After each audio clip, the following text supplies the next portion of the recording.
मोदी ने एक बहुत बड़ा मैसेज दिया है दर्शकों, और यही मैं आपको दिखा रहा हूं कि प्रधानमंत्री नरेंद्र मोदी ने मुसलमानों को, मुस्लिम भाइयों को एक बहुत बड़ा मैसेज दिया है। मैसेज क्या है और ये जाति जाति जाति हमने क्यों लिखा है, आज एक एक चीज का मैं एक्सरे करने वाला हूं दर्शकों। और ये शुरुआत होती है दर्शकों जाति की राजनीति की, जब विपक्ष बड़ी बड़ी बातें करता है हिंदुओं की जाति की, लेकिन हरियाणा की जलेबी जाति जाति करने के बाद भी कांग्रेस के हिस्से में नहीं आई है, लेकिन उसकी मिठास बीजेपी ने जरूर चखी है।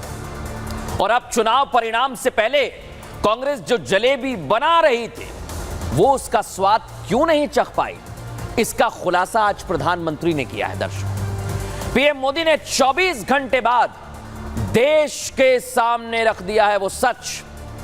पीएम मोदी ने खुलासा कर दिया कि कांग्रेस मुसलमानों की जाति पर तो मौन रहती है, लेकिन हिंदुओं की जाति को बार बार मुद्दा बनाकर हिंदुओं को तोड़कर सत्ता हासिल करना चाहती है, क्योंकि कांग्रेस मुसलमानों को अपना वोट बैंक समझती है। पीएम मोदी ने यह बात हरियाणा चुनाव के लिए कही थी, लेकिन इसका मैसेज महाराष्ट्र और उत्तर प्रदेश, झारखंड, बिहार हर जगह पहुंचेगा, क्योंकि आने वाले महीनों में महाराष्ट्र में चुनाव होने वाले हैं दर्शकों, और यूपी की 10 विधानसभा सीटों पर भी उपचुनाव है। मोदी का मैसेज बहुत बड़ा है, उसके पीछे की वजह क्या है आपको बताऊंगा, लेकिन उससे पहले सुनिए जरा पीएम मोदी ने मुसलमानों की जाति की आज क्या कहा है, उन्हें लेकर क्या मैसेज दिया, सुनिए। कांग्रेस के एक भी नेता ने आज तक कभी नहीं कहा कि हमारे मुस्लिम भाई बहनों में कितनी जातियां होती हैं। मुस्लिम जातियों की बात आते ही कांग्रेस के नेता पर मुंह पर ताला लगाकर बैठ जाते हैं, लेकिन जब भी हिंदू समाज की बात आती है तो कांग्रेस उनकी चर्चा जाति से ही शुरू करती है। कांग्रेस की नीति है हिंदुओं की एक जाति को दूसरी जाति से लड़ाओ। कांग्रेस जानती है कि जितना हिंदू बटेगा उतना ही उसका फायदा होगा।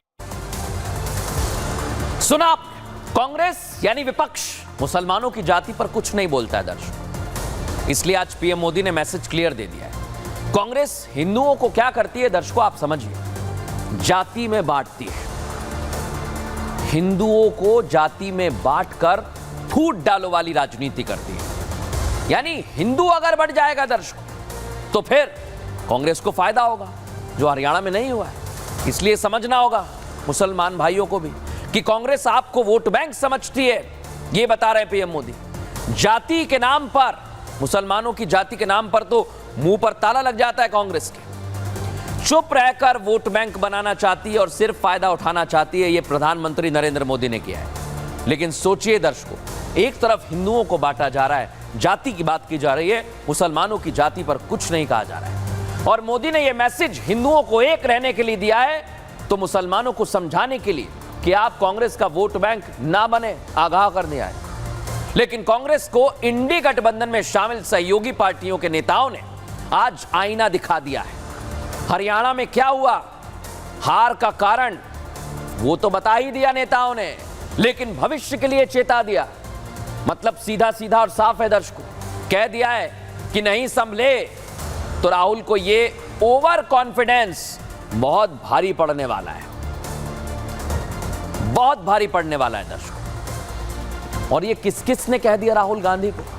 आज राहुल गांधी को लेकर कितनी कितनी बड़ी बड़ी बातें की गई हैं, आज आपको एक एक तस्वीर में दिखाने वाला हूं। क्या वो तस्वीर है, आइए दिखाता हूं। ये आप देखिए, सामना में लिखा हुआ है ओवर कॉन्फिडेंस बड़ा भारी है, शिवसेना का मुखपत्र। अरविंद केजरीवाल क्या कह रहे हैं राहुल गांधी को, अति आत्मविश्वास बहुत बड़ा है। डी राजा भी आ गए, वो भी कह रहे हैं, उमर अब्दुल्ला भी आ गए, वो भी कह रहे हैं कि अति आत्मविश्वास में है राहुल गांधी। और समझ जाएं कि अगर अभी भी नहीं छोड़ा तो फिर इंडिया अलायंस जो बड़ी बड़ी डींगे हाँकते थे वो टूटने वाला है। एक तरफ पूरा इंडिया अलायंस कांग्रेस को आईना दिखा रहा है और 6 महीने में कांग्रेस की जो हवा निकल गई है उसकी वजह बता रहा है कि आप ओवर कॉन्फिडेंस में हैं। तो हरियाणा विधानसभा चुनाव में बीजेपी के प्रदर्शन की तारीफ कर रहा है दर्शकों। सोचिए, आप तारीफ करते नहीं थक रहे लोग। कुल मिलाकर विरोधी भी पीएम मोदी और सीएम योगी के मुरीद हो गए। अगर आपको विश्वास अभी भी नहीं हो रहा है तो मैं आपको बड़ी बड़ी बातें कर रहे विपक्ष के नेताओं के बयान आज सुनवाने वाला हूं, जो पीएम की और बीजेपी की, योगी की तारीफ कर रहे हैं। सुनिए जरा। हरियाणा में इंडिया गठबंधन नहीं बन पाया क्योंकि वहां कांग्रेस को लगता था कि बस हम अपने ताकत पर, अपने बलबूते पर जीतेंगे तो सत्ता में और कोई भागीदार नहीं चाहिए। मैं ये मानता हूं कि भारतीय जनता पार्टी ने जो चुनाव लड़ा है वो बहुत ही बेहतरीन तरीके से लड़ा है।